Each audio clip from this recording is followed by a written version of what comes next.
우리 다 같이 한 마음으로 사무엘하 6장 1절의 말씀 같이 합독해 보도록 하겠습니다. 다윗이 이스라엘에서 뽑은 무리 3만 명을 다시 모으고, 아멘. 사무엘하 6장의 말씀에는 다윗이 하나님의 임재의 상징인 언약궤를 이동하는, 안치하는 그런 과정이 기록이 되어 있습니다. 70년 동안 기랏 여아림의 아비나답의 집에 방치되었습니다. 초대왕이었던 사울도 언약궤에 관심이 없었어요.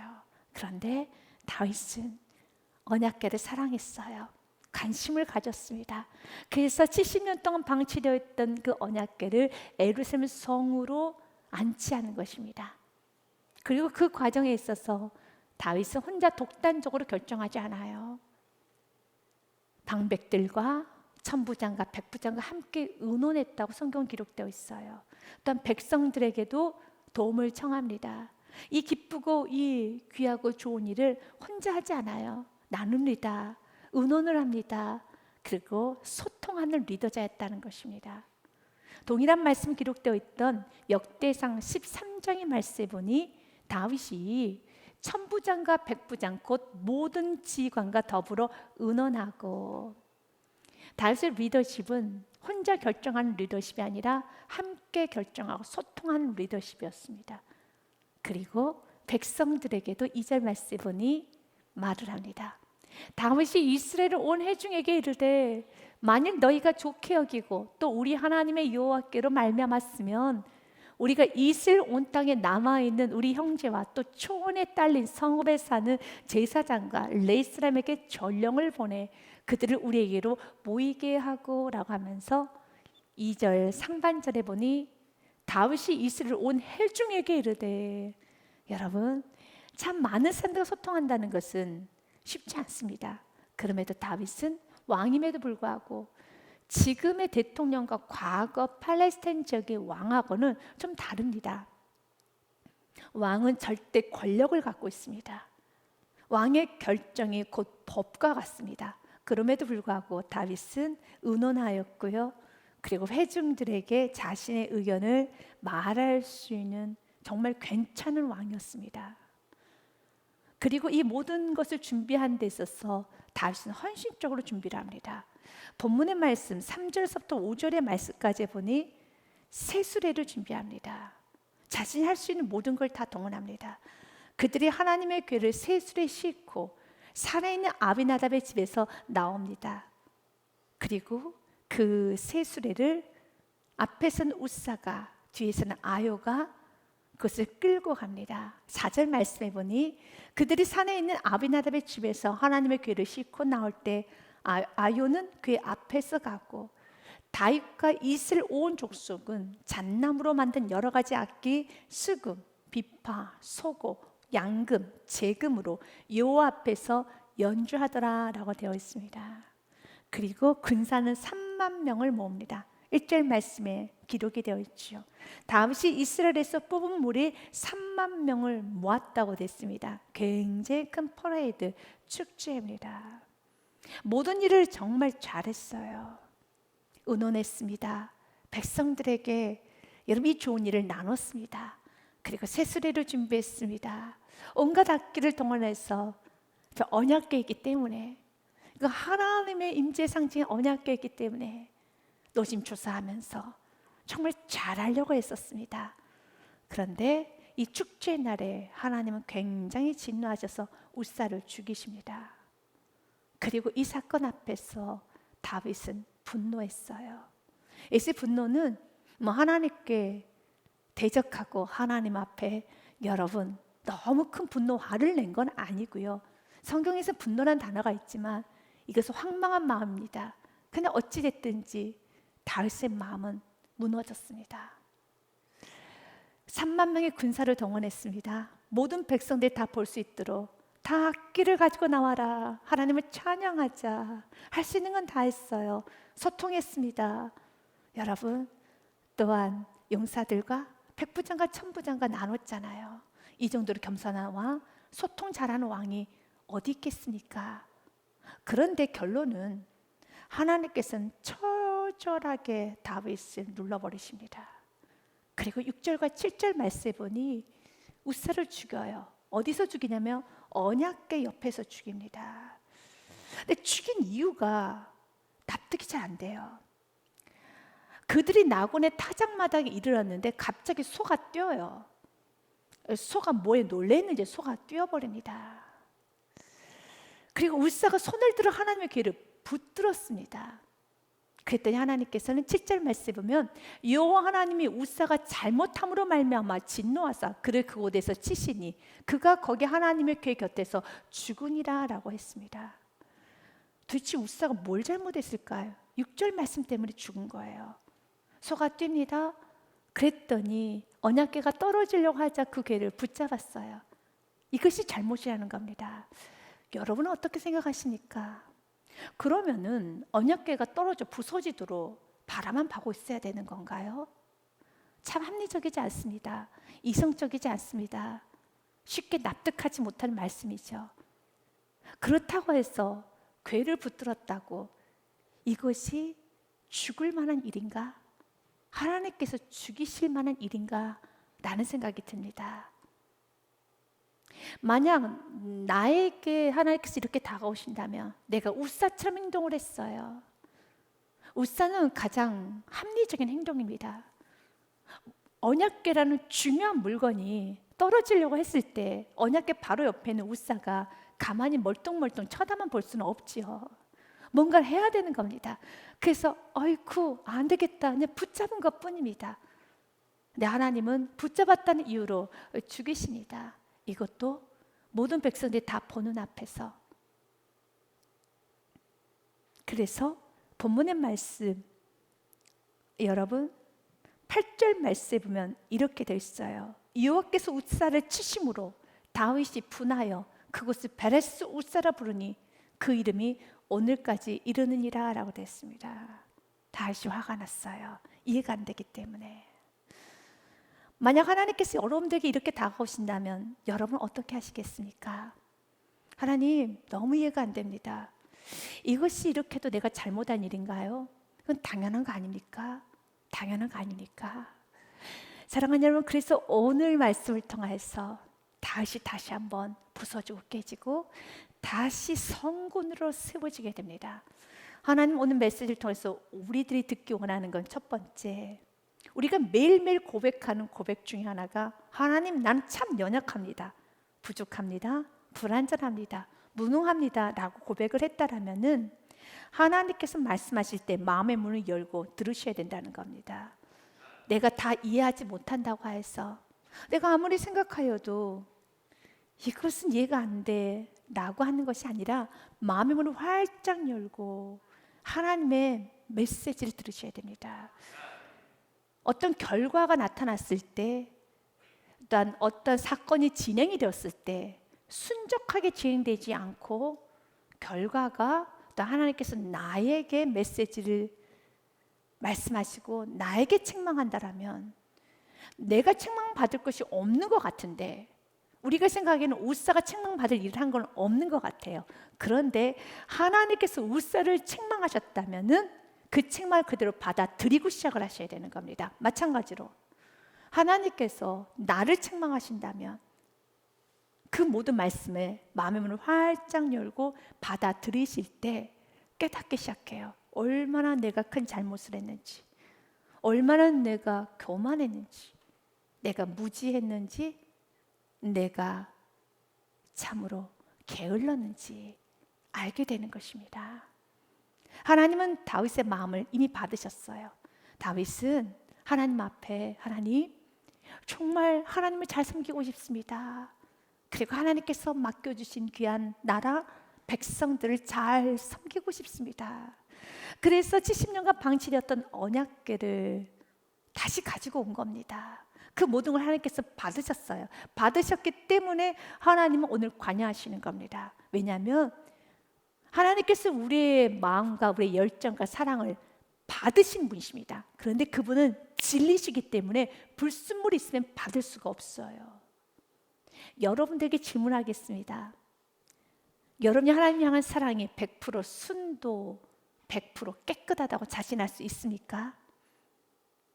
여러분이 하나님께 영광 올려드리겠다는 그 영광 여러분이 하나님 향한 그 사랑, 내가 하나님 향한 그 사랑이 나는 완벽해, 나는 깨끗해, 난 불순물이 없어, 난 내 속에 야심이라고는 단 0.001%도 없어, 난 너무 깨끗해, 내가 하나님을 향한 사랑은 순도 100%야 라고 자신할 수 있습니까? 없다라면 우리는 들어야 되는 겁니다. 다윗은 언약궤를 사랑했어요. 그리고 나라를 섬기고 하자, 백성들을 잘 섬기고 하나님의 영광을 드러내고자 하는 그 마음이 있었습니다. 그러나 하나님 보시기에 불순물이 너무 많은 겁니다. 하나님이 쓰시지 못하는 분들이 있어요. 쓰시지 못하는 그릇이 있어요. 불순물을 제거하셔야 돼요. 디모데 후서 말씀 2장 20절의 말씀에 보니 큰 집에는 금그릇과 은그릇뿐 아니라 나무 그릇과 질그릇도 있어 귀하게 쓰는 것도 있고 천하게 쓰는 것도 있나니 각자 달란트대로 각자 은사대로 쓰는 것이 다릅니다. 그런데 하나님께서는 어떤 그릇도 다 쓰실 수 있어요. 크게 쓰십니다. 하지만 더러운 그릇은 쓸 수 없어요. 그러므로 누구든지 이런 곳에서 자기를 깨끗하게 하면 귀히 쓰는 그릇이 되어 거룩하고 주인의 쓰심에 합당하며 모든 선한 일에 준비함이 되리라 라고 하신 것처럼 하나님께서 귀하게 쓰는 그릇은 깨끗한 그릇만 귀하게 쓰십니다. 결과로 본다라면 다윗 안에는 불순물이 있다는 것이죠. 어떤 불순물이 있었기에 하나님께서는 웃사를 죽이시면서 다윗을 모든 백성들 앞에서 망신을 주셨을까요? 왜 그를 낮추셨을까요? 오히려 이 시간은 다윗을 하나님께서 쓰신 왕으로 높여주어야 되는 시간인데 많이 낮추십니다. 첫 번째로 다윗은 의논할 대상을 잘못 선택했습니다. 동일한 말씀 역대상의 말 13장 1절 말씀에 보니 다윗이 천부장과 백부장 곧 모든 직원과 더불어 의논했고요. 2절 말씀에 보니 백성들하고도 소통을 했어요. 사람들 보기에는 참 겸손하고 멋지고 그리고 소통 잘하는 이런 왕이 없어. 흡족하잖아요. 근데 하나님 보시기에는 매우 불쾌한 겁니다.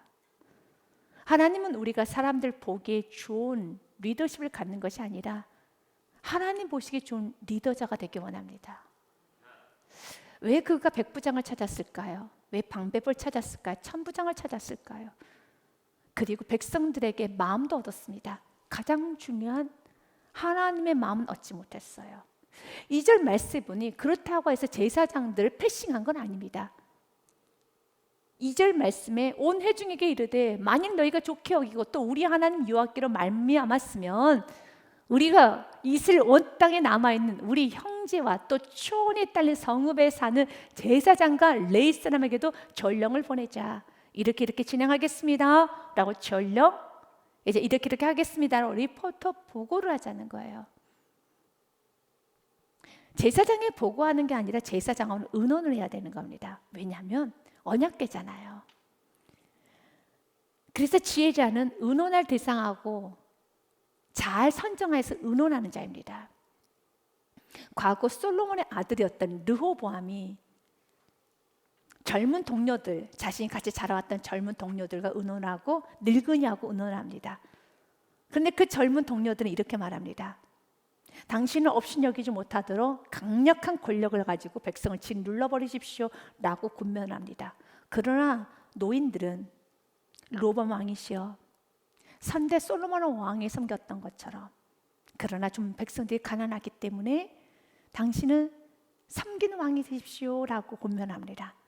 그런데 르호보암은 노인들의 권면은 거부하고 젊은이들의 권면을 따라갑니다. 그리고 바로 그것으로 해서 시발점이 되어서 북이스라엘과 남유다는 갈라지게 되죠. 누구하고 의논하느냐? 또한 이 문제가 어떤 문제인가? 그 누구의 말을 듣느냐가 참 중요해요. 언약궤는 성물입니다. 아주 쉽게 말해서 언약궤 전공자는 용사들은 아니죠. 제사장들이죠. 언약궤를 안치하는 예식은 말씀을 가장 잘 아는, 율법을 잘 아는 가장 기본인 제사장들과 이야기를 했어야 되는 것입니다. 근데 이상하리만큼 제사장들하고 이야기하지 않고요, 전혀 언약궤에 대해서 잘 모르는, 전쟁만 잘하는, 행정만 잘하는 1절 말씀에 보니 방백들과 그리고 또한 천부장, 백부장, 여기서 천부장이라는 것은 1000명의 군사를 이끄는 장을 말하고요, 백부장은 100명의 군사를 이끄는 장을 말합니다. 그래서 전쟁을 하는 데 있어서는 그들의 용사고 전문가이지만 언약궤 부분에서는 전문가가 아니죠. 뭔가 지금 계속 잘못돼 가고 있습니다. 하나님께서는 다윗에게 철저하게 깨트리기를 원했습니다. 다윗아, 정말 너가 하나님을 섬기고 하나님의 백성이라고 고백을 했고 내가 하나님 세우신 왕이라고 고백을 했다면 하나님의 뜻 정도는 알아야지, 하나님이 누구신 정도는 알아야지. 그렇다면 가장 기본인 말씀은 좀 읽어야지. 우리도 동일하게 하는 메시지가, 우리가 입술로는 하나님의 영광, 하나님의 뜻 가운데 사업을 하고 가정을 섬기고 일을 한다고 고백을 하는데, 우리가 하나님의 뜻을 추구하기 위해서 우리가 고백하고 눈물을 흘리며 기도를 하는데 예배를 등한시한다면, 말씀 듣기를 거부한다면, 말씀 배우기를 거부한다라면 하나님의 뜻을 모르고 어떻게 여러분 하나님의 영광을 드러낼 수 있겠습니까? 그래서 하나님은 다윗에게, 다윗아, 너의 열정, 너의 순수한 마음 참 귀하지, 그러한 너의 열정으로 나를 흡족해 할 수는 없단다. 하나님은 진리시기 때문에 여러분 하나님 말씀이라는 그 테두리 안에 있지 않냐면 하나님께서는 받으실 수가 없습니다. 그래서 열정이란 그 뜻의 라틴어로 보니 이렇게 되어 있어요. enthusiasm이라고 되어 있습니다. 열정이란 뜻의 라틴어는 enthusiasm. 이것은 들어오다는 n과 theos, 신이란 단어의 조합으로 주 안에 있다에서 파생되어 열정적인 삶은 주 안에 있을 때 가능한 것입니다. 내 안에 있는 거룩한 열정, 뜨거운 사랑이 이 모든 것을 주 안에서 말씀 안에 있을 때만 가능한 거예요. 그래서 자신의 열정만 내세우면 안 돼요. 지금 다윗은 3만 명의 군사를 모았어요. 새 수레를 준비했습니다. 그리고 또한 모든 악기를 동원했습니다. 은원도 했습니다. 부족한 게 없어 보여요. 다윗은 너무 많이 수고했습니다. 그러나 하나님께서는 그 모든 수고, 그 모든 열정이 주 안에, 테두리 안에 있지 않으면 그 모든 건 다 쓰레기가 돼요. 민수기서 말씀해 보면 하나님께서는 분명하게 말씀하셨어요. 어떻게 언약궤를 옮기는 것인가? 언약궤는 하나님의 임재, 하나님을 대표하는 상징적 의미가 있기 때문에 하나님은 언약궤를 굉장히 귀하게 다뤘습니다. 그래서 과거 언약궤 가는 곳마다 전쟁에 승리도 했었었죠. 그 정도로 언약궤는 중요한 것입니다. 진영을 떠날 때 아론과 그의 아들들이 성소와 성소의 모든 기구 덮는 일을 마치거든 고핫 자손들이 그것을 옮겨야 되는 겁니다. 고핫 자손들이 와서 맬 것이니라 수레로 옮기는 것은 아니고요. 언약궤는 긴 막대기 채가 있었어요. 그래서 그 막대기를 가지고 어깨에 메고 옮겨야 되는 겁니다. 누구만 맬 수 있냐면 고핫 자손들, 레위인들 중에서 고핫 자손만 맬 수 있어요. 그래서 성물을 만지면 안 되는 겁니다. 그러나 성물은 만지지 말라. 그들이 죽으리라. 회막 물건 중에서 이것들은 고핫 자손이 맬 것이며 라고 성경 기록되어 있었죠. 그런데 다윗은 읽지 않았습니다. 다윗은 묻지도 않았습니다. 그리고 자신의 열정만 내세웠습니다. 주님께서 우리에게 주고자 하는 첫 번째 메시지, 하나님의 영광으로 살고 싶다라면, 은혜 안에서 살고 싶고 나도 하나님 뜻 가운데 가고 싶다라면 예배를 들으십시오. 말씀을 들으십시오.